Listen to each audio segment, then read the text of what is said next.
नमस्ते, मेरा नाम डॉक्टर संगीता है और मैं एक साइकियाट्रिस्ट हूँ।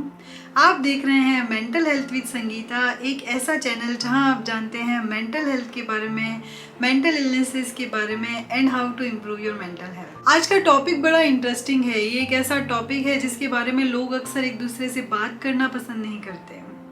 आज का टॉपिक है धात सिंड्रोम। ये वीडियो मैंने इसलिए बनाने का सोचा क्योंकि जहाँ पे इंडिया की जिस जगह पे मैं फ़िलहाल प्रैक्टिस कर रही हूँ वहाँ पे ये पेशेंट्स मुझे बहुत तादाद में मिलते हैं। धात शब्द धातु से लिया गया है। धातु जो कि बहुत कीमती है और एक पुरुष की हेल्थ से जुड़ी है। तो धात सिंड्रोम में जो पुरुष इससे प्रभावित होते हैं उनमें यदि सीमन का लॉस होता है तो वो इस चीज़ को कंसीडर करते हैं कि उनकी जो शरीर की ताकत है वो चली गई है। तो ये है धात सिंड्रोम। ये जो सीमन का लॉस है वो उनको लगता है कि यूरिन से हो रहा है या फिर नाइटफॉल के फॉर्म में हो रहा है या फिर मास्टरबेट जब करते हैं तब उनमें जो सीमन लॉस होता है, जो वीर्य गिरता है या जो धात गिरता है, उसकी वजह से उनके शरीर में कमजोरी, डिप्रेशन के लक्षण, एंजाइटी के लक्षण और सेक्सुअल डिसफंक्शंस हो जाते हैं। ये 20 से 30 साल की उम्र के पुरुषों में बहुत ज़्यादा पाया जाता है और ऐसे लोगों में जहाँ पे ये कल्चरल बिलीफ की ये जो मिथ है कि सीमन जो है वो बहुत इम्पॉर्टेंट है और इसका जो लॉस है वो हेल्थ ख़राब करता है, कमजोरी लाता है, ये उन लोगों में बहुत ज़्यादा पाया जाता है। या फिर जो लोग उस फैमिली से है जहाँ पे कंजर्वेटिव एटीट्यूड है टुवर्ड्स सेक्स, तो उन मेल्स में ये ज़्यादा पाया जाता है। ये फीमेल्स में भी हो सकता है। जो नॉर्मल डिस्चार्ज होता है, वेजाइनल डिस्चार्ज, उनको वो मिस इंटरप्रेट करती हैं और हमारा शरीर धुपता है इस तरह से हमें बताती हैं। तो उनको ऐसा लगता है कि ये जो डिस्चार्ज हो रहा है इसके साथ ही उनकी फर्टिलिटी कम हो रही है और उनको सेम वही एंजाइटी, डिप्रेशन, वीकनेस और सेक्सुअल डिसफंक्शन जैसे लक्षण दिखाई देते हैं।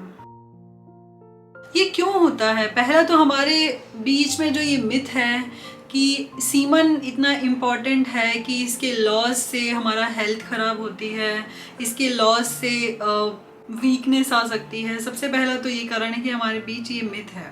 दूसरा, इंडियन कंटेक्स्ट में सेक्स एजुकेशन की बहुत ज़्यादा डेफिशिएंसी है। लोग नीम हकीम से या फिर दीवारों पे लिखे ऐड से, अपने दोस्तों से गलत इन्फॉर्मेशन सेक्स से लेते हैं, तो ये बिलीव बना लेते हैं कि यदि उनको ये प्रॉब्लम हो रही है तो ये एक बीमारी है।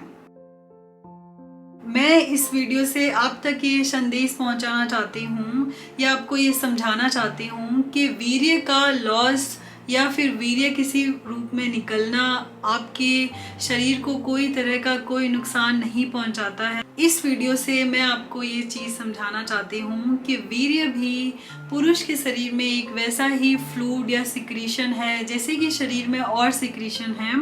उसके लॉस से किसी भी तरह का कोई नुकसान शरीर पे नहीं पहुँचता है। जिन लोगों के मास्टरबेट करने की फ्रीक्वेंसी कम है या जो लोग मास्टरबेट नहीं करते या सेक्सुअल एक्टिविटी में इन्वॉल्व नहीं है, उनके अंदर जो ये सीमन बनता है और कई बार नाइटफॉल के फॉर्म में बाहर निकल जाता है, जिसको हम नाइटफॉल कहते हैं। तो ये इसी तरह से है। इसको समझिए, एक घड़ा है, उसमें पानी भरे जा रहा है और उसको यूटिलाइजेशन नहीं हो रहा, तो वो छलकता है, उसमें से चीज़ निकल के बाहर आती है, पानी बाहर आता है। ये इसी तरह से है कि सीमन नाइटफॉल के फॉर्म में बाहर आता है। ये पूरी तरह से नॉर्मल है, इसमें कोई प्रॉब्लम नहीं है। बहुत सारे रिसर्च में ये पाया गया है कि जब धात सिंड्रोम वाले पेशेंट्स की सीबीटी करी जाती है, उनकी थेरेपीज़ करी जाती है, उनके सोचने का तरीका बदल दिया जाता है, तो उनमें इम्प्रूवमेंट पाया गया है। और यदि सच में ये धात निकलना या फिर शरीर धुपना या इस तरह की बीमारी यदि सीमन लॉस से यदि इस तरह के कॉन्सिक्वेंसेस हमारी बॉडी में होते तो ये और कंट्रीज़ में भी होता। जैसे कि डिप्रेशन वहाँ पर भी है, यहाँ पर भी है, कुछ बीमारियाँ यूनिवर्सल है। ये हमारे बीच की मिथ है, इसलिए ये बीमारी यहाँ है। ये मिथ हमारे कल्चर में है, हमारी इस जगह पे है। यदि ये सच होता तो ये और जगह पे भी होता, इंडिया को छोड़ के। यहाँ जहाँ पे ये चीज़ नहीं मानी जाती है वहाँ पे ये बीमारी नहीं होती। मैं आशा करती हूँ कि आप समझ पाए होंगे कि सीमन लॉस या वीर्य के लॉस से आपको किसी तरह की कोई कमजोरी नहीं आएगी और नहीं आनी चाहिए। और आप ये वीडियो और अपने दोस्तों के साथ भी शेयर करेंगे, क्योंकि आप ही नहीं बहुत सारे लोग इससे परेशान हैं। क्या पता आप किसी की मदद कर दें ये वीडियो शेयर करके। Thank you.